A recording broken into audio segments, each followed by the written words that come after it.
Estamos al aire. Ahora apago el micrófono. Esperamos unos minutos para que pueda entrar ahí está entrando Dale, el genial. público. Yendo al Mises de Mariana, el tema del cambio me pareció fantástico, porque yo justamente no participaba por el mismo viaje. Yo también estoy yendo a un Liberty Fan en Guatemala. Ah, que eso es lo más lindo que te puede pasar. Mira, me ha pasado un hecho bastante raro. Es que tengo en un mes, ya tuve uno, que fue acá en Buenos Aires, ahora tengo este y tengo uno más a fin de mes. 3 en un mes. Nunca me pasó eso. Qué bueno, yo tengo uno, pero que va a ser, Soy adicto. Yo soy adicto. O sea, sí. me invitan, No, ¿qué yo más hecho? cuando me invitan voy seguro, pero me tocó uno que es por internet, que ya no es lo mismo. No, me pasa eso. Tengo uno, el tercero de los que tengo es por internet, es uno de educación. Ah, bueno, yo voy a estar en esa educación. Yo soy ¿cómo es que se dice? El leader speaker, el líder, ¿cómo es? El que modera de ese grupo. Ah, Sí, no, genial, no está divertido genial. eso por internet. Dale, Es, buenísimo. es una pena. Dale, algo de eso tomé del primer capítulo que recién lo leí, así es que algo de eso por ahí podemos comentar. Vamos para adelante. ¿Qué tal? Perdonen que estamos charlando, lo que sucede es las oportunidades del Zoom, ¿no? No nos vemos no sé hace cuánto tiempo, entonces, bueno, uno aprovecha. Como siempre me presento, pues ya nos conocemos, soy, bueno, Eduardo Zarlowski, soy el rector del tema, y hoy lo tenemos a Agustín Echevarne. Agustín es, bueno, director general de Libertad y Progreso, y bueno, va a exponer hoy sobre la tecnología y la libertad educativa, bueno, tema relevante, ¿no? ¿Qué puertas, qué riesgos, qué oportunidades nos genera, bueno, esta revolución tecnológica que medio impulsó el COVID? Ya se venía, pero el COVID terminó de impulsarlo. Agustín, el espacio es tuyo. Mil gracias por participar. No, muchas gracias, Edgardo, y muchas gracias, Auxema. La verdad que es un placer la oportunidad que me dan de salirnos de este lugar de confrontación que estoy generalmente en la política. Es como que los argentinos estamos todavía entrampados en unas ideas falsas que nos están metiendo permanentemente en una especie de conflicto permanente. Así es que esta oportunidad de mirar las cosas que están ocurriendo en el mundo, la velocidad que tienen y que tal vez nos sirva para soñar con un cambio de paradigma, ¿no? Yo me imagino que la inteligencia artificial, el deep learning, están haciendo un cambio que puede ser tremendo en la educación. Y hay autores como Ken Robinson, Salman Khan, Sugata Mitra, Daphne Keller, que venían anticipando esta revolución educativa, pero que hoy está en plena vigencia, ¿no? Es como que empieza a haber algo que puede ser un salto astronómico. Y en el caso de la Argentina, necesitamos casi, yo diría, una especie de wormhole, ¿no? Que nos permita cambiar de universo y salir de este universo del pasado, donde nosotros estamos entrampados en, no sé, en algún lugar de extraño de hace 70 años atrás, y debemos que saltar para llegar al mundo de hoy, que está en el resto del mundo, pero que no está en Argentina, ¿no? Entonces, para hacer, si te parece, una pequeña resumen de dónde vienen estas ideas, o por lo menos cómo yo las fui viviendo, yo empecé a mirar esto. El otro día encontré un libro de 1995 y lo puse a releer y me impresionó porque yo me había olvidado que lo había leído, y son todas estas ideas que ya estaban metidas por los matemáticos que estaban trabajando en inteligencia artificial en 1999. El libro se llama Complexity. Pero mucho más adelante, y este le tengo mucho más cercano, en el 2005 salió un libro que a mí me voló la cabeza, que se llama The Singularity is Near, ¿no? When Human Transcends Biology, de Ray Kurzweil. Y ahí él mostraba esta aceleración inevitable del cambio tecnológico. Es lo que Moore había dicho ya en el año 70, donde produjo que las computadoras iban a duplicar su capacidad cada 2 años. Lo cual al principio no parecía gran cosa, pues pasabas de 2K, o sea, de 2000 bytes a 4000 bytes, y eso no era gran cosa. Pero ahora que pasás de una computadora que tiene 2 terabytes a una que tiene 4 terabytes, el salto es gigantesco. Para darles una idea, un terabyte o una computadora que tiene 2 terabytes equivale a, o sea, pasar de 2 a 4 terabytes equivale a pasar de 1 millón a 2 millones de libros de 500 páginas. Esa es la capacidad que tiene una computadora hoy y lo que va a tener dentro de 2 años. pasar una computadora que hoy te equivale a 2 millones de libros de 500 páginas, perdón, de 1 millón a 2 millones. Es un salto gigantesco lo que estamos viviendo.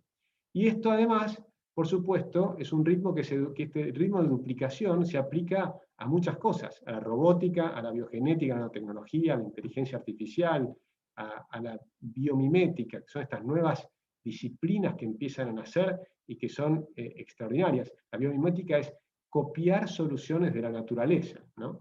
Esos son temas tremendos. Y ahora, con el tema de los algoritmos y las máquinas y el desarrollo de también el machine learning, tenemos claro que los robots van a ir liberando a los humanos de todos los trabajos aburridos y repetitivos. Es decir, que van a desaparecer el 50% de los trabajos actuales. Y por eso es la importancia que tiene lograr esta revolución educativa, ¿no?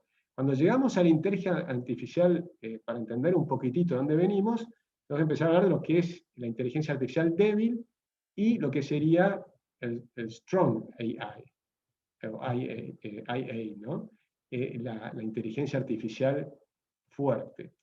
La débil es la que empezó, si quieren, por ejemplo, con la computadora de IBM, que se llamaba Watson, que empezó a resolver problemas diagnósticos de salud, pero terminó haciéndolo mejor que un médico promedio. Probablemente no mejor que el mejor médico, pero sí mejor que el médico promedio, lo cual hace que el costo del análisis de un diagnóstico puede reducirse de una manera impresionante. Luego vino Deep Blue, y Deep Blue le llevó a ganar a un problema complejo, que es ganar, por ejemplo, un partido de ajedrez al mejor ajedrecista del mundo. Ahí ya no al ajedrecista promedio, sino al mejor ajedrecista del mundo. Y esto fue una computadora que tardaron 10 años en enseñarle a jugar al ajedrez. Pero en cambio, en un tercer nivel ya fue AlphaGo. Y AlphaGo fue una computadora que en realidad le enseñaron a aprender por sí misma a jugar al Go, que como saben, el Go es un proceso, es un juego mucho más complejo que el ajedrez. Entonces, esta computadora, en apenas 6 meses, aprendió por sí misma a jugar al Go y le ganó al campeón mundial de Go. Incluso se cree que tuvo muchas jugadas, los que conocen el Go, que tuvo muchas jugadas que se consideran completamente creativas, lo cual genera también un primer tema de interrogante interesantísimo, si las computadoras pueden ser creativas. También vemos, por ejemplo, Siri y Alexa, que utilizan esta metodología de asistencia, digamos, esta metodología para asistir al lenguaje. Y la utilizan para tener respuestas que al principio eran muy torpes, pero hoy son cada vez más sofisticadas.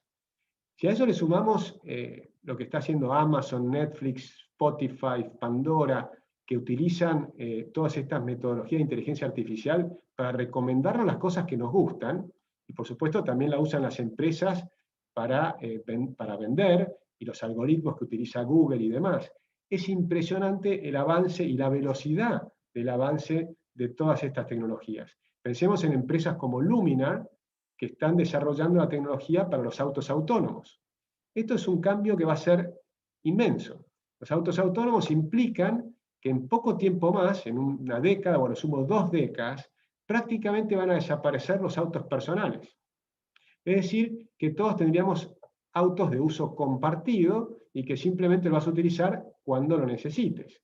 Porque hoy tenemos el 90% de los autos ahora están estacionados. Es decir, que utilizás un bien de capital 1/10 o menos de lo que podrías estar utilizándolo.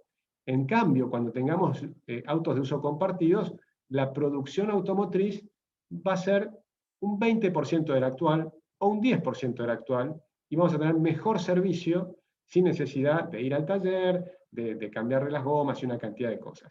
Entonces, esto es, digo simplemente para ir mostrando cómo viene acelerándose todo este proceso.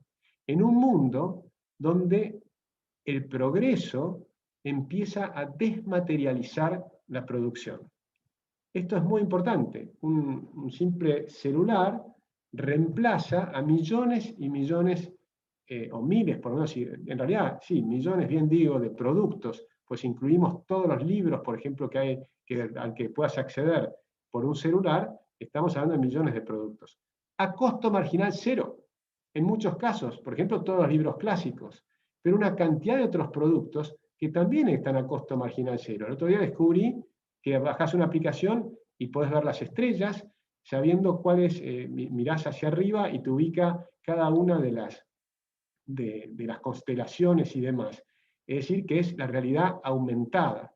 Y esa realidad aumentada es gratuita. Entonces, imaginemos lo que significa, por ejemplo, para un maestro que enseña astronomía, salir de noche al jardín y tener esta tecnología para mirar las estrellas con el teléfono, viendo todas las constelaciones en tiempo real, en el momento donde están ubicadas. Es realmente absolutamente apasionante. Y es a costo cero. Es decir, a costo marginal cero. Bajás gratuitamente la aplicación y la utilizás. Luego, si pagás unos pesos adicionales, tienes una cantidad de cosas adicionales, pero tienes lo básico, ya es extraordinario y es a costo cero hoy. Y por supuesto, esto muchos lo podían ver como una cosa negativa, porque tienen miedo al desempleo tecnológico, como tenía Keynes. Sin embargo, cuando uno mira los países que están más avanzados, son los que tienen menos desempleo. Si tomamos antes de la pandemia, porque por supuesto con la pandemia aumentó el desempleo en todas partes, por decisión del gobierno de cerrar las economías. Pero antes de la pandemia, Estados Unidos, Alemania e Israel tenían un desempleo menor al 4%. Es decir, que ahí no había problemas. Entonces, la creatividad es lo que va a alejar al hombre de todos estos trabajos aburridos y repetitivos. ¿Sí? Se van a multiplicar los trabajos que requieren nuevas ideas, más sofisticadas, más entretenidas. Y entonces no es un problema de falta de trabajo, sino que va a cambiar la forma de trabajar. Digo todo esto para poner en contexto lo que está ocurriendo. ¿Sí? Ahora, los trabajos del futuro van a requerir habilidades que no son replicables por las máquinas, porque lo que sea replicable por las máquinas lo terminan haciendo mejor y más rápido. Vas a requerir creatividad, imaginación, capacidad de investigar, inteligencia emocional, desarrollar las artes, la música, la empatía, la inteligencia espiritual, una cantidad de cosas que son más difíciles de replicar por las máquinas. ¿Sí? En ese contexto es que la revolución educativa es clave y es urgente. Argentina va a tener enfrente un desafío enorme porque los niños que hoy ingresan al jardín de infantes van a salir como profesionales en un mundo enteramente diferente al actual. Un mundo donde va a ser un mundo donde va a haber una enorme abundancia, pero donde van a surgir problemas enteramente nuevos, que hoy no tenemos las soluciones, no podemos dar las recetas. Lo que tenemos que enseñar es el pensamiento crítico y la forma de analizar los problemas, sea cuales fueren. Pero no tenemos las soluciones, no es un manual que podemos estudiar y simplemente devolver lo que te enseñaron exactamente palabra por palabra y te sacás un 10 porque tenés una gran memoria. Eso no sirve para el mundo que se viene.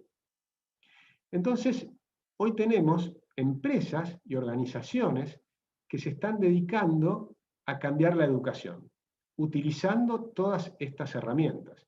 Tenemos empresas organizaciones como Century, como Coursera, como Khan Academy, como otras que ya están diseñando y evaluando la tecnología de la educación utilizando ciencias de la enseñanza y las técnicas de la inteligencia artificial, ensamblándolas, tecnología y educación basada en ciencia y en Big Data, con lo cual los maestros y los estudiantes van a poder estar desarrollando sus progresos intelectuales, emocionales y sociales asociándose a este tipo de tecnologías.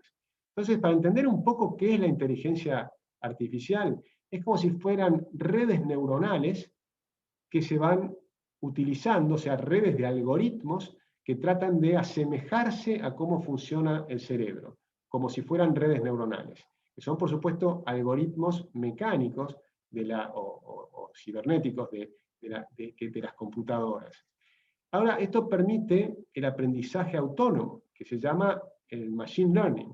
O sea, estas múltiples capas de redes neuronales permiten desarrollar lo que se denomina deep learning, ¿no? O aprendizaje profundo, que luego puede ser transferido a otros procesos para resolver diferentes problemas. A eso llaman transfer learning. Lo que podés desarrollar en un lugar con estas capas neuronales y utilizando cantidad de trillones de datos que están en las redes.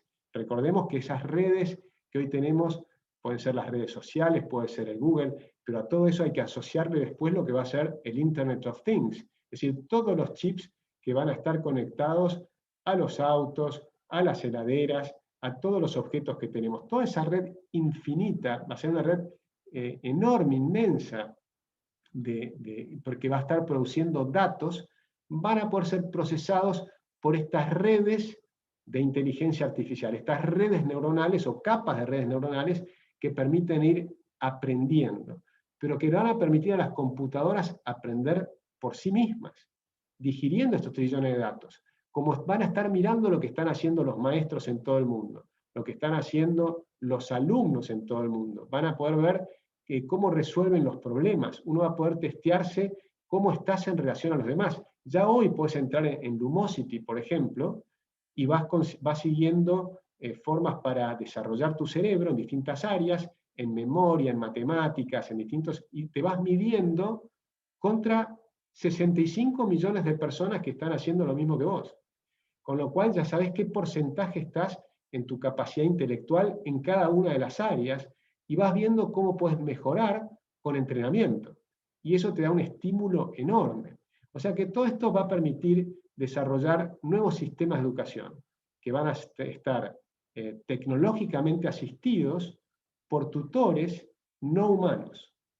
Y eso es un cambio enorme en lo que va a ser la educación a distancia, en lo que va a ser la educación para el homeschooling, para que los padres puedan ayudar a la educación a sus hijos, conjuntamente con estos tutores artificiales, y así al principio los maestros podrán usar esta asistencia para conocer y para ayudar a los alumnos, porque también los vas a conocer a los alumnos, van a saber estos tutores cuáles son tus debilidades y cómo puedes mejorarla, y vas a poder tener a distancia de un clic cuál es el mejor maestro del mundo que te pueda ayudar y acompañar para superar esa debilidad o para desarrollar una habilidad, porque no solo los problemas, sino las potenciales habilidades que cada uno tiene. Y esto va a generar un contexto que hoy se llama The Rich Learning Environment, es decir, un contexto de aprendizaje rico, ¿no? Donde los estudiantes van a estudiar un tema por su cuenta o en grupos, para luego presentarlos en una mesa de debate. Entonces fíjense lo rico y lo divertido que va a ser todo esto. Porque no es que te van a dar un manual de texto para que estudies y lo regurgites, no. Un grupo va a estar estudiando un tema, cada uno por su cuenta va descubriendo diferentes cosas, van a estar investigando, y luego se juntan y lo presentan en una mesa de debate, donde el maestro los va a guiar, van a discutir con un nivel totalmente superior de entendimiento a cómo son las clases de hoy en día, va a ser mucho más interesante y divertido, y vas entonces a poder solucionar incluso problemas reales. Podés plantear problemas reales y buscar soluciones reales. Entonces no vas a estar aprendiendo lo que han hecho en el pasado, sino que puedes estar investigando lo que está pasando en el presente y proponiendo soluciones para el futuro. Eso hace que la creatividad y la imaginación vuele y estés mucho más estimulado y sea mucho más divertido ir a clase en un colegio. Y siempre buscando respuestas nuevas, con la idea de que todas las respuestas son siempre provisorias, ¿sí? Entonces lo que estamos desarrollando es el pensamiento crítico, el respeto por el prójimo, es el respeto por las ideas de los demás, entender que pensar distinto no está mal, al contrario, eso es riqueza. Entonces tenemos al maestro que si bien cuenta con un conocimiento previo, no puede trabar lo que están haciendo los demás, sino que tiene que estar abierto a escuchar, a investigar también él y a permitir que sus alumnos estén también investigando, ¿no? Por supuesto, esto no significa que vas a dejar de lado la lectura. Yo creo, los japoneses, por ejemplo, siguen manteniendo la idea de que hay que leer un libro por semana. Entonces, cualquier chico que empieza a estudiar en el colegio, cuando termina el colegio, ha leído unos 500 libros. Entonces ya tienes tu propia biblioteca.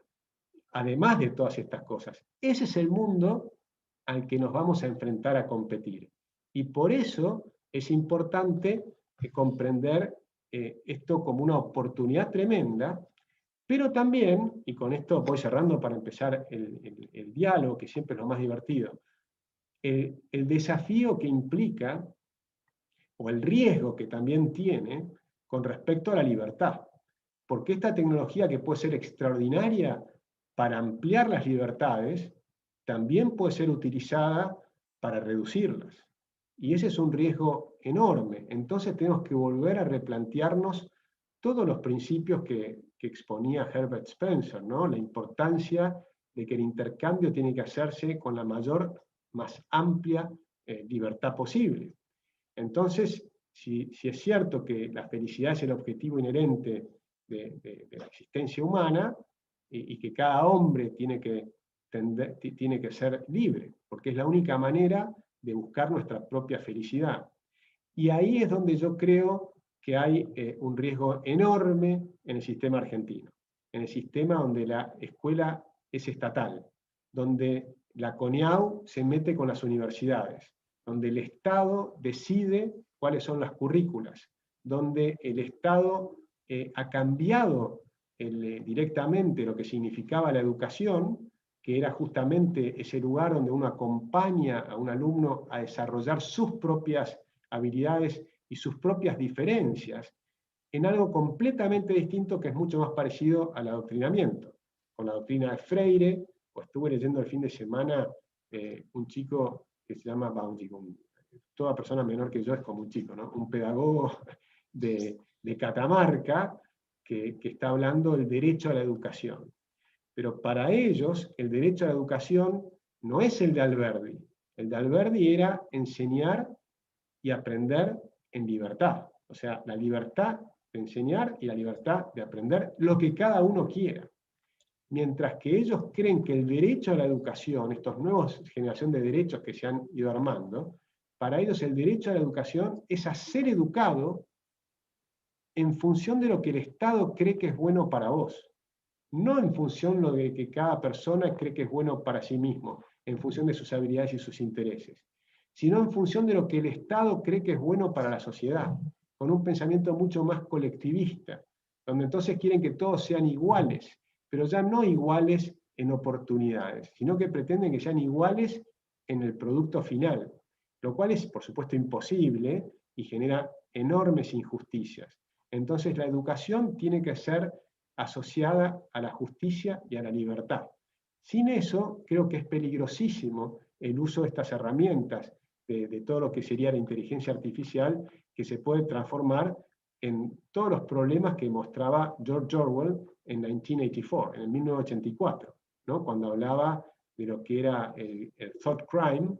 A mí me hace acordar mucho a lo que hoy es la neoinquisición, como la llama Axel Kaiser, o el cancel culture, ¿no? Esto de que han actuado incluso contra gente que era moderadamente de izquierda, como Steven Pinker y demás, y los pueden expulsar de las universidades, pretenden sacarle los premios que han tenido.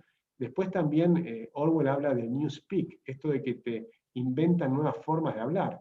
Ahora, en la cantidad es impresionante el adoctrinamiento en la educación en ideología de género, en cómo esta nueva forma, esta neolengua que quieren imponer, ¿no? O sea, el thought police, el newspeak, el thought crime también existe. O sea, pensar diferente pasa a ser un crimen, el unperson.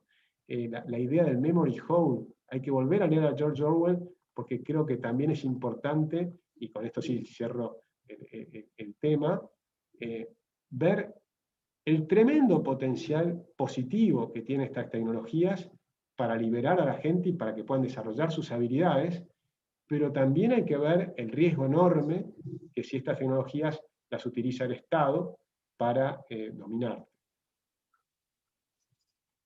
Bueno, gracias, Agustín. Hay un montón de preguntas. Me tomo la libertad de hacerte la primera pregunta. Me tenté, ¿qué le voy a hacer?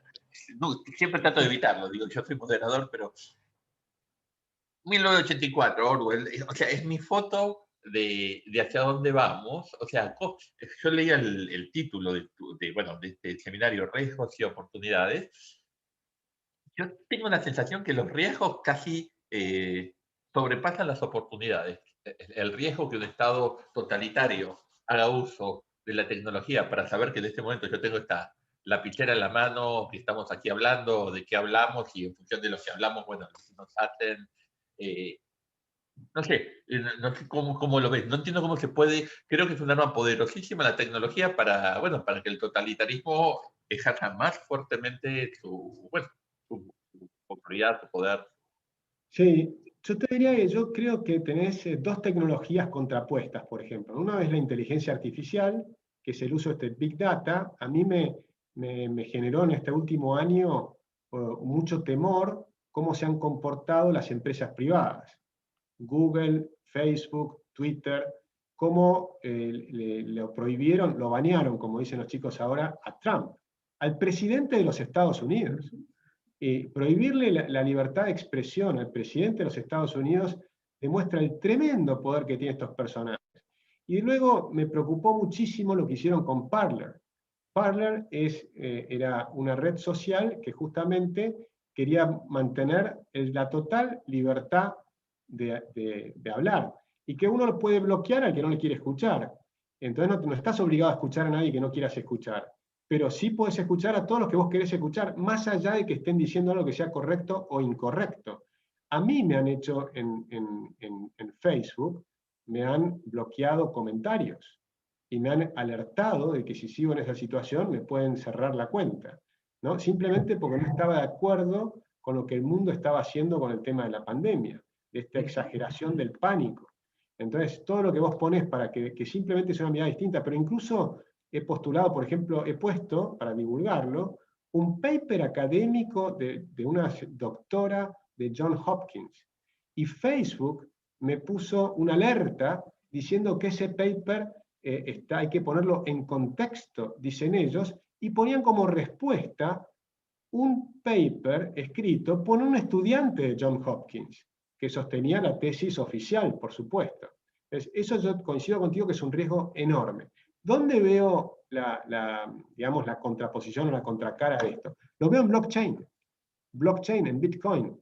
Lo veo en todos estos jóvenes que son techies, que son nerds, que están también con sus computadoras y las están utilizando, si querés, para el bien, si podemos ponerlo, para la libertad, en función de aumentar la libertad. Y creo que pueden tener mucho éxito.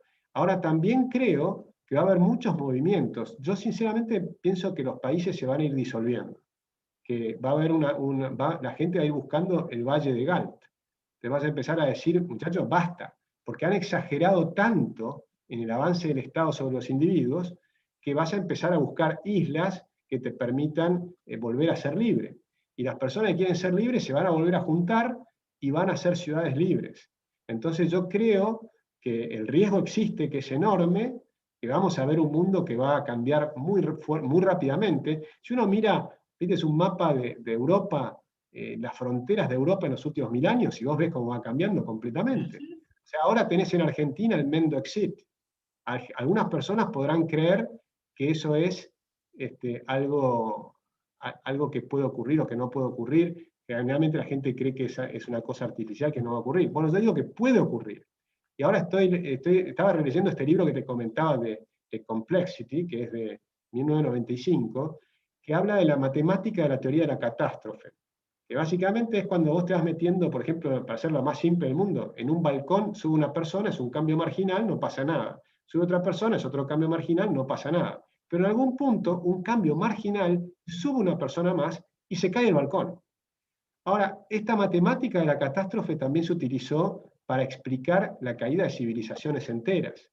Entonces, que por supuesto yo creo que no sirve para predecir la caída de una civilización, sí sirve para explicar o para aportar una explicación adicional a por qué se puede destruir una civilización. Pueden ser los aztecas, pueden ser los sumerios, pero y se ha utilizado en sociología, en historia y demás para dar a explicarlo. Por supuesto, las matemáticas son limitadas para esas cosas, pero sirven para desarrollar la cabeza, ¿no?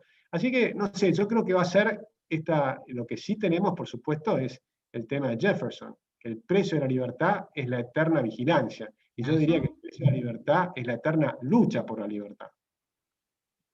Ok, me prohíbo seguir haciéndote preguntas, pero estoy tentadísimo que voy a ser de moderador, porque hay demasiadas preguntas del público y es injusto que no te las pase. Federico Esquilaberetsky te pregunta, hola Agustín, en un podcast que escuchó comparaban el descubrimiento del fuego por parte del hombre con las actuales redes neuronales, ya que son cosas que usamos pero que nos superan en comprensión, ¿no? La pregunta para vos es, ¿crees que deberíamos limitar las capacidades de esas redes o darle rienda suelta para que nos den información a la que sería difícil de acceder, de llegar en virtud de nuestras capacidades humanas? Bueno, yo creo que va a ser imposible prohibirlas o limitarlas. Creo que va a haber siempre formas de seguir hablando. Creo que la tentación de los reguladores va a ser regular todas estas cosas, pero siempre van por detrás y siempre aparecen cosas nuevas. Así es que, y tampoco, no creo que tampoco que sea la forma, la prohibición. Sí creo que individualmente tiene que haber un montón de gente que esté proponiendo alternativas para separarse de eso. Por ejemplo, Parler, ¿no? Cuando las redes sociales empiezan a poner una policía del pensamiento, como están haciendo Twitter o Facebook o Instagram, bueno, que surge una red nueva que se llame, que pueda ser Parler u otra, y que los que quieren mantener el pensamiento crítico libre, abierto, y que puedas decir cualquier disparate. Hay un fallo del Justice Jackson en Estados Unidos que a mí me encanta, que cuando habla de la libre expresión. Él dice, la libre expresión no es para que puedas decir lo que es políticamente correcto, es para decir las cosas que te revuelven el estómago, o sea, para que ejercites la tolerancia, ¿sí? O sea, la libre expresión es para decir cualquier barrabasada, porque tal vez lo que la mayoría cree que es una barrabasada termina siendo la realidad, o más cerca de la verdad, como puede haber sido, por ejemplo, Einstein cuando hablaba de la relatividad antes de que fuera aceptada, ¿no? Porque recordemos que una cosa es cuando ya fue aceptada por todo el mundo y otra cosa son las primeras veces que empezaba a hablar del tema y la gente decía, ¿qué disparate estás hablando? A mí me pasaba, yo daba charlas en 2005 sobre la singularidad, porque había leído este libro de Ray Kurzweil, y se acercaban la gente y me decía, la charla está muy buena, pero al final te delirás. Bueno, al final te delirás era que podías tener autos autónomos, muchas de las cosas que hoy tenemos, hace 15 años atrás, parecían delirantes. Esa era la palabra que me usaban. Los Entonces, supersónicos, como siempre me gusta decir. buenísimo, los supersónicos, tal cual. Sí. Ok, avanzo. Hay dos preguntas que las voy a unir, pues van a lo mismo. La de Marcos Milman y de Miguel Guerrero. Es la misma duda, el mismo temor. Pregunta, por ejemplo, Marcos, sin duda, el avance tecnológico, la inteligencia artificial, es fascinante, pero plantea interrogantes fuertes respecto a la sostenibilidad social. No es lejano el software médico, en alguna serie se lo ve, o planteos de robótica reemplazando el trabajo humano, ¿no? Y entonces la duda es, bueno, ¿cómo esto podemos evitar que se cristalice en desempleo? Y voy a la de Miguel, que es más específica de la Argentina, es en función de este marco que te acabo de definir, ¿cómo ves el futuro de la Argentina con estas tecnologías que van sacando mano de obra en muchas actividades? ¿Qué se hace con esas personas que quedan fuera del sistema? Bueno, lo que está pasando es que hay varios temas. Si lo miramos a nivel internacional, los países que están más avanzados en tecnología son los países que tienen menor problema de desempleo. El problema lo tienen los países que no están avanzados, que son proteccionistas y que tratan de defender el empleo del pasado. Eso es la Argentina. Entonces los sindicalistas están, como el mundo es exponencial, uno cree que uno tiene una costumbre por milenios o millones de años del ser humano, nuestro pensamiento es lineal, no es exponencial. Entonces uno cree que el futuro es parecido a lo que está viviendo, con algún grado de cambio paulatino. Pero el mundo es exponencial. Entonces los sindicalistas creen que están acá y el mundo está acá arriba. Entonces te siguen defendiendo, por ejemplo, que te manden las cartas por correo, y una carta por correo de una factura telefónica o lo que sea, implica cortar árboles, hacer papel, imprimirlos, distribuirlos, tener transporte, o sea, tener autos, caucho, la cantidad de industrias que necesitas para que te llegue la carta en papel a tu casa. Bueno, todos esos trabajos que requieren hacer eso, ellos creen que eso es defender la fuente de trabajo. Cuando en realidad te lo mandan por un email, la misma factura, con un costo marginal 0. Todo ese trabajo tiene productividad 0, o peor, tiene productividad negativa, porque genera un montón de perjuicios al medio ambiente, a una cantidad de cuestiones, a haber más tráfico en las rutas, a todo lo que se te pueda ocurrir. Con lo cual, por supuesto, los países que pretendan conservar todos esos trabajos antiguos van a tener un inmenso problema de competitividad y por lo tanto van a tener problemas de desempleo. En cambio, los países que acepten todas estas tecnologías lo más rápido posible, que sean muy libres, muy abiertos y que reemplacen todo lo que es improductivo por todo lo que es productivo. Ponés, por ejemplo, el free flow en las rutas y entonces no necesitas las cabinas de peaje, sino necesitas a la persona que está en la cabina de peaje, que es un trabajo horrible. Estás todo el día contando moneditas. O sea, es un trabajo espantoso que es absolutamente inútil y costoso, y tampoco tenés que frenar el tráfico, como se frena en las cabinas de peaje, y no tenés que, además, es el aumento de los costos porque bajás la velocidad, subís la velocidad, eso es aumentar el costo de transporte. Es decir, todo mal. Cuando hoy la tecnología te permite hacer el free flow, que simplemente te lo debitan de la tarjeta de crédito. Entonces, para poder ser competitivo en este mundo y no tener desempleo, tenés que primero eliminar todas estas leyes laborales restrictivas. Segundo, tenés que, por supuesto, tener un país con menos regulaciones, menos impuestos y todo lo demás. Y es clave la revolución educativa de la que estamos hablando. Es absolutamente clave. La educación de hoy no sirve para el mundo que estamos viviendo, no para el mundo del futuro. No sirve para el mundo de hoy. No sirve para el mundo de hoy. Nosotros necesitamos desarrollar el pensamiento crítico, la creatividad, la imaginación, la capacidad de investigación, todas las cosas de las que estamos hablando. Y la escuela de hoy no te enseña eso. Entonces, no te acompaña en el aprendizaje de todo ese tema, de todos los desarrollos de las habilidades de las personas.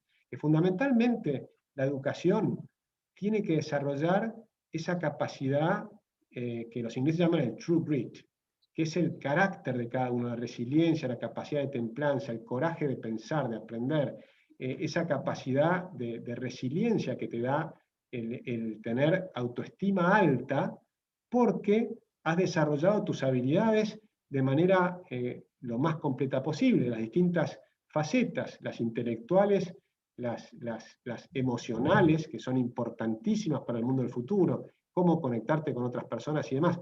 Hay mucho, mucho trabajo en el futuro que va a tener que ver con la inteligencia emocional, con el cuidado de los mayores, con el cuidado de los enfermos, con el coaching, o sea, con acompañar a los que están diseñando cosas en las empresas. Realmente hay un universo inmenso de trabajos posibles, pero requieren otro tipo de educación.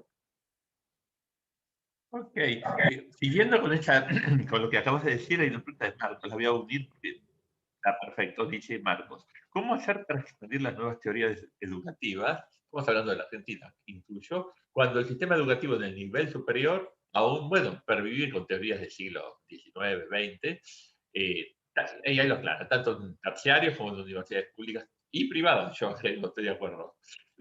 La formación docente continúa teniendo una selección, bueno, de otros siglos, bibliografía desactualizada, etc.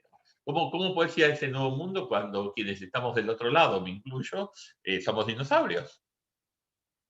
Bueno, ahí tenemos esta propuesta que has puesto vos, Edgardo, que la has propuesto, que la llamamos la Educar, ¿no? Porque creo que ese es nuestro wormhole que nos permite ir a otro mundo distinto. Es decir, la vieja idea de Milton Friedman de los vouchers. Es decir, el método más progresista que tenemos es que quien tiene nuevas ideas tenga la posibilidad de aplicarlas con total libertad y experimentar con ellas.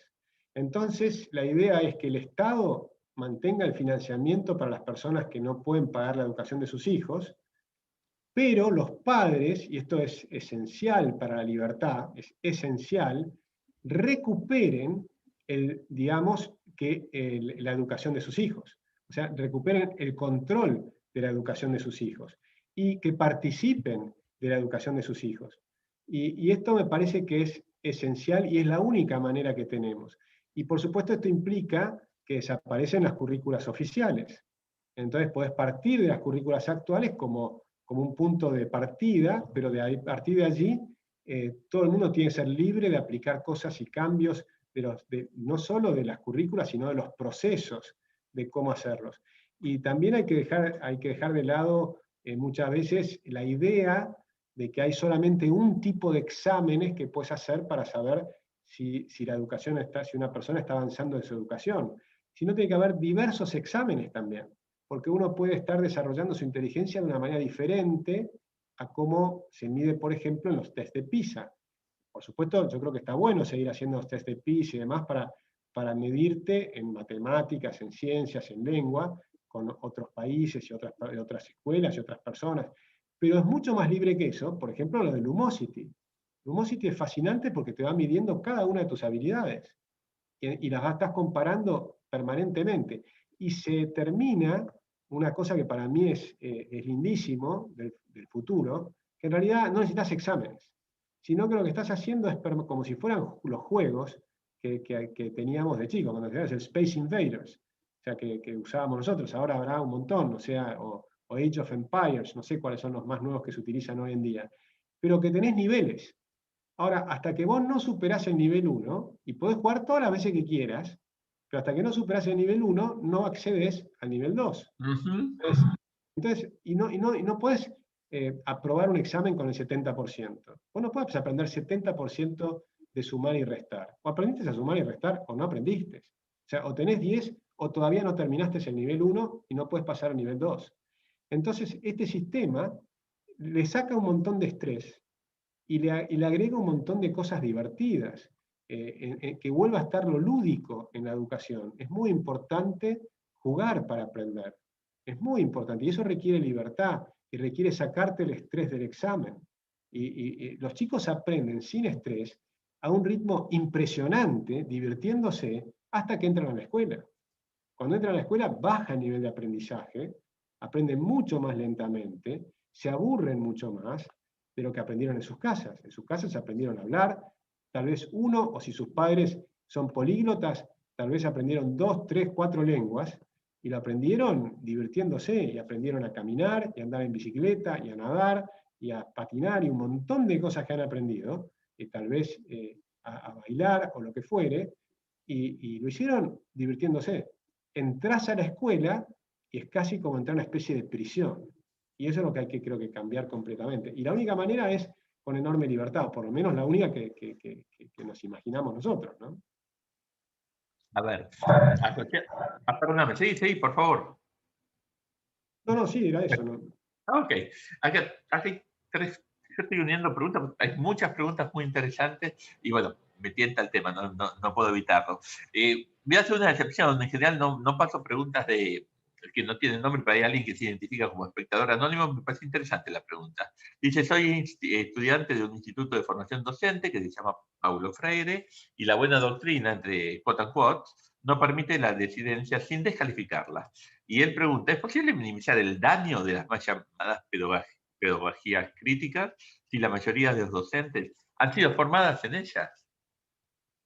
Bueno, yo creo que podemos hacer muchas cosas para cambiarlas, porque tenemos estas tecnologías y demás nos han permitido una interacción, entre otras cosas, una enorme interacción entre las personas. Por ejemplo, en mi Instagram tengo más de 900 personas que me han mandado ejemplos de cómo los están adoctrinando.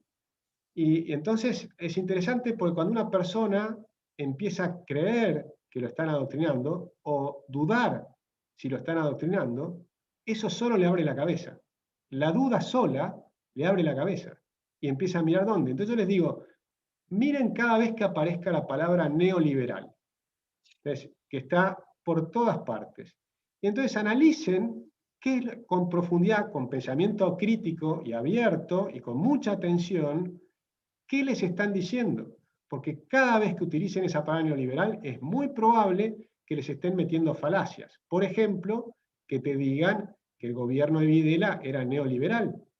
Y eso está en los libros de texto, en todos lados. Y por supuesto es una estupidez, no solo porque es todo lo contrario, o sea, los liberales somos los que trajimos las instituciones de la libertad, las constituciones, la división de poderes, la justicia independiente, la independencia del Estado de la Iglesia, Todos esos son principios liberales. Los derechos individuales, la vida, la libertad, la propiedad privada. Obviamente una dictadura es lo contrario de eso.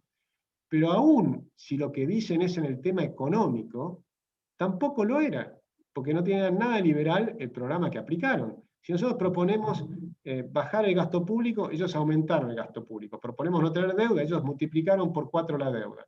Nosotros proponemos eliminar la inflación, porque sabemos que la inflación es el incremento de la cantidad de dinero, y ellos hicieron un programa heterodoxo, que era la famosa tablita de Martínez Dios, para tratar de ir bajando la inflación de a poco, con un sistema completamente distinto. Proponían por internet, por la propaganda oficial, que propaganda oficial ya es contrario a los principios de la libertad, pero en la propaganda oficial explicaban cómo bajar los precios y hacían saltar a los empresarios para bajar los costos. O sea, todo mal, no entendían, no tiene nada que ver con el pensamiento nuestro, tampoco en economía, ¿no? Entonces, hay muchas falacias, pero lo más interesante es que cuando los jóvenes o los niños se empiezan a dar cuenta que están tratando de adoctrinarlos, les sale la rebeldía. Y la rebeldía es liberal. Entonces, te libera porque empezás a buscar otras alternativas. Y lo que nosotros les decimos no es que adopten el adoctrinamiento liberal, para nada, sino las reglas de los principios del iluminismo, que es analizar todas que lean todo, que lean a Marx, que lean a Gramsci, que lean a Keynes, lean todo, lean todas las campanas, pásenlas por el matiz de su propia mente, por el sentido común, por su propia racionalidad, contrasten con los datos de la realidad y saquen sus propias conclusiones y preséntenlas en debate a los demás a ver si se sostienen. Es decir, y siempre tratando de evitar las falacias contra las personas, falacia ad hominem, o las de cambio de tema, las típicas falacias que están permanentemente utilizando, por ejemplo, en un manual de la Cámpora, que les propone a los chicos para debatir que usen esas falacias. Ok. No puedo evitar hacerte una pregunta, dado que el ambiente me invita a hacerlo. Bien disruptiva, con los riesgos de la tecnología. Yo hace rato, perdonen que, bueno, para el público que hoy estoy haciendo más preguntas del usual, pues bueno, tenerlo a Agustín aquí no todos los días lo tenemos. Y realmente me interesa su opinión. Yo creo que hay adelantos tecnológicos que generan beneficios impresionantes.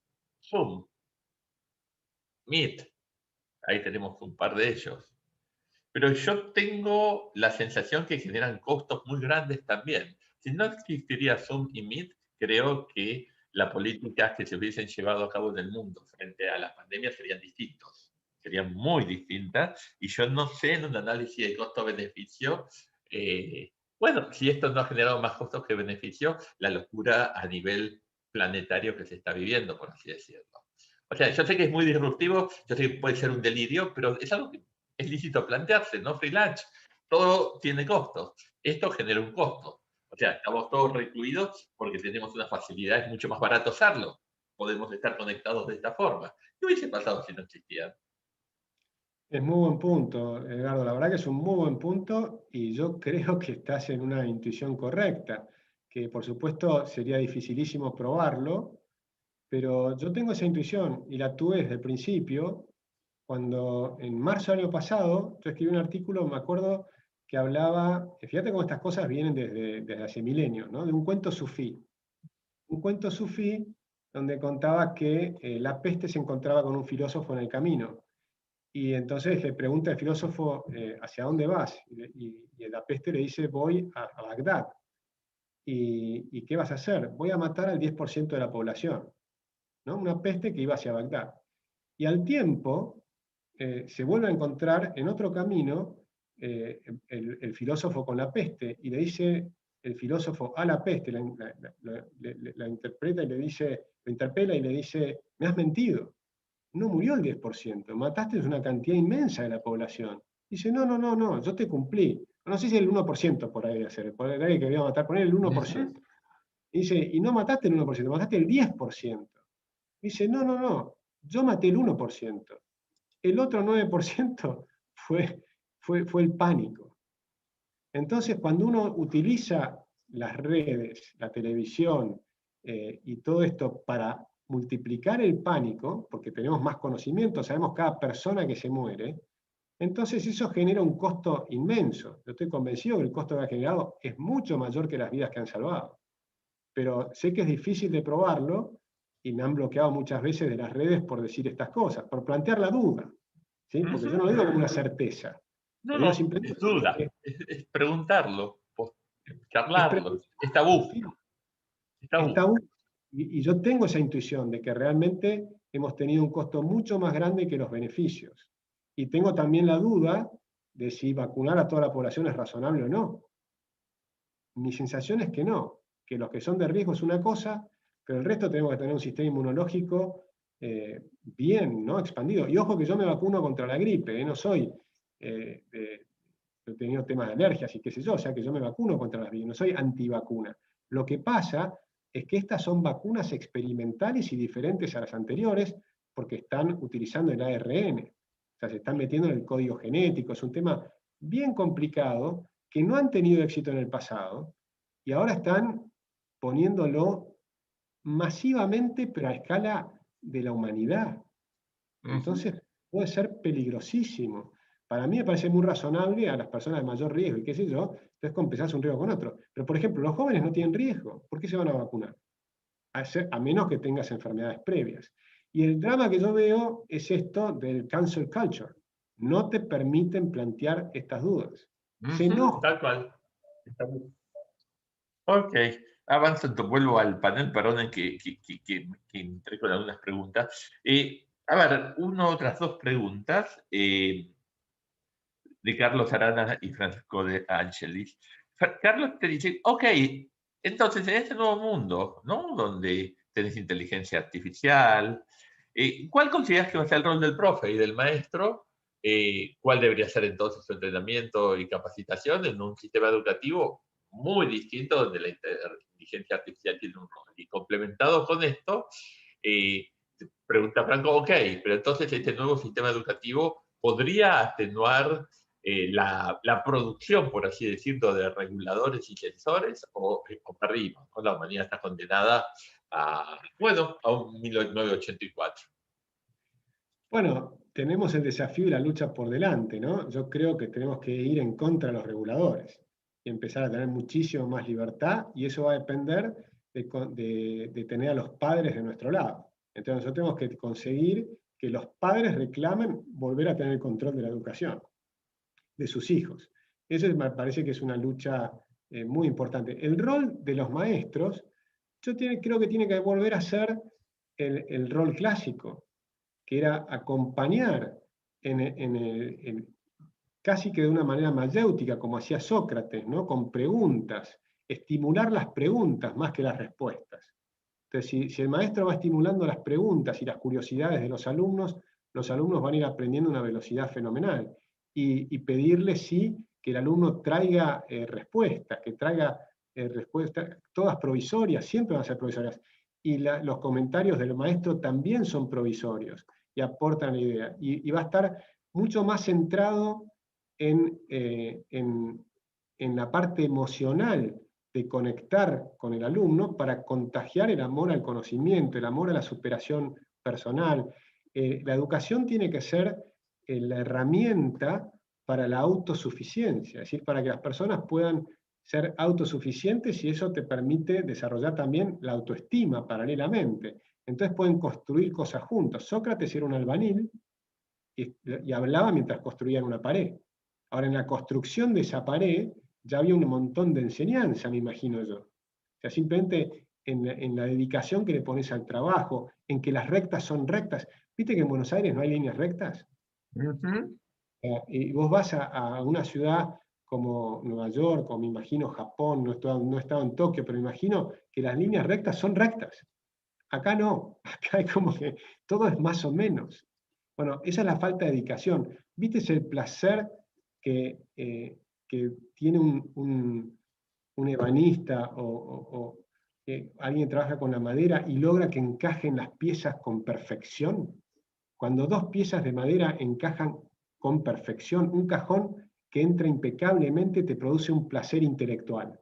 Ese placer intelectual es lo que tiene que desarrollar el maestro de alguna manera, ¿no? Desarrollar esa pasión por el conocimiento. Yo creo que no debe haber algo más fascinante y más rico desde el punto de vista intelectual y que te lleva a la felicidad que ver algo que vos imaginaste desplegado en la realidad, como decía Tesla. No hay nada mayor que esa emoción que le produce un inventor versus su producto desplegado en la realidad. Imaginémonos a Steve Jobs viendo el iPhone. O sea, es extraordinario. O sea, ahí es donde me parece la cosa. Es un tema mucho más emocional, es acompañar. Ok. Como siempre digo, se pasa rápido la hora. Nos vamos quedando sin tiempo, son las 1:30, y tradición, los últimos minutos del seminario son del expositor. Lo que quieras, es tu casa. Mil gracias por haber participado, bueno, de este intercambio. Bueno, vos sabés lo que a mí me parece fascinante todo lo que hemos charlado. Este es tu espacio, unos minutos para vos, para que puedas con lo que quieras. Gracias. Ante todo, muchas gracias a ti, Edgardo, y a los que están escuchando y las preguntas que me han hecho y que participen en esto. A mí me apasiona el tema de la educación. Por supuesto, todo lo que he dicho también tienen que verlo como cosas provisorias, como yo no soy experto en estos temas, soy economista, así es que toco todo esto de oído, como se imaginarán. Pero creo que las preguntas son lo importante, ¿no? Es mostrar estas preguntas. Yo creo que hay que rescatar eso, la importancia de las preguntas, y que no hay preguntas tontas.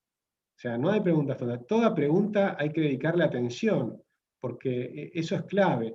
Y sí estimular a que hagan preguntas, porque también el espíritu de la libertad se empieza a conquistar desde muy chicos, ¿no? Uno tiene que superar, y un tema que parece muy importante es salir de la zona de confort. O sea, si les puedo recomendar algo, muchos supongo que serán alumnos de la UCEMA, es siempre tratar de salir de esa zona de confort. Por ejemplo, yo era una persona muy introvertida, y sin embargo doy clases por todos lados, pero, y antes me costaba tremendamente hablar en público, me costaba hablar en privado, o sea, imagínense, hablar en público era... Y sin embargo uno tiene que salir de su zona de confort. Si le cuesta el inglés, estudie más inglés. Si le cuesta las matemáticas, estudien más matemáticas, ¿no? Entonces, salgan de su zona de confort y crezcan. Al salir de la zona de confort no te permite crecer. Pero más que nada, yo creo que hay que mantener el optimismo. Me parece que la lucha por la libertad es fascinante. Yo siempre creo que hay algo que hace que el ser humano va a tender a buscar esa libertad. Y si tenemos un momento de estados totalitarios que pueden ocurrir, bueno, inventaremos islas en las cuales podamos estar con mayor libertad. Les planteo una, por ejemplo, como para hacer un seminario algún día que podemos plantearlo. ¿Es posible hacer el Valle de Galta en Argentina? Entonces, por ejemplo, tenemos espacios con millones de hectáreas desocupados. ¿Por qué no los ocupamos y hacemos un país liberal? Entonces, por ejemplo, tenemos una provincia con 200.000 habitantes. ¿Qué pasa si nos vamos 1 millón de liberales, ocupamos esa provincia, declaramos nuestra propia constitución y nos independizamos? Tentador, tentador. Bueno, Agustín, mil gracias. Mercedes, ¿querés cerrar vos el seminario? Sí, muchas gracias a todos por asistir. Muchas gracias, Agustín, por venir acá y compartir tus ideas. Algunas de estas están en tu libro, ¿no? En La clave es la libertad. Sí, hay un capítulo que se dedica a este tema, y hay, sobre todo, la bibliografía de ese capítulo vale la pena porque ahí van a tener, es como una puerta que se abre a muchas otras puertas que también pueden abrir. Así es que entrar Bueno, ahí. así que Hay libros que para mí son lindísimos, Notes Concerning Education, de John Locke, imagínense, y es extraordinario. Y todas las cosas que dicen, gran parte de las cosas que dicen, son plenamente vigentes. Sir Ken Robinson, vale la pena leer, Sugatra Mitra, Samuel Kahn, hay una cantidad de autores que valen la pena leer sobre estos temas y que yo creo que abren la cabeza. Y por supuesto, Montessori, María Montessori me parece genial, una genialidad. Estoy seguro que Edgardo está de acuerdo, ¿no? Esas personas como también Rudolf Steiner. La verdad es que hay muchos autores que tienen que ver con la educación liberal que valen la pena escucharlos, incluso para los que sean padres, cuando estén pensando en la educación de sus hijos. Bruno Bettelheim. Hay una cantidad de autores que valen la pena leer, porque una de las cosas que no te enseñan en el colegio es a ser padre, y es muy difícil. Y cuando uno lee sobre la educación es una tarea más linda, porque la educación, cuando uno está pensando en la educación de sus hijos, es un desafío para uno mismo, es un desafío intelectual enorme para uno mismo, pero además es un desafío a la generosidad, a la paciencia, a una cantidad de cosas que hay que tener para acompañar a los chicos en su educación. Bárbaro, Agustín, muchas gracias. Y bueno, a todos, el libro de Agustín se llama La clave de la libertad, está en Mercado Libre, y Agustín está en la Fundación Libertad y Progreso, por si lo quieren seguir, ahí desarrolla mucho sus ideas. Muchas gracias por todos por participar, muchas gracias Agustín, y la próxima edición va a ser en mayo con Walter Castro, ya se pueden anotar los que quieran. Muchas gracias. Y no se la pierdan. Gracias Agustín, nos vemos cualquier día, espero, ojalá presencialmente. Totalmente, un gran abrazo. Para empezar mañana virtualmente. Chao, un abrazo. Chao.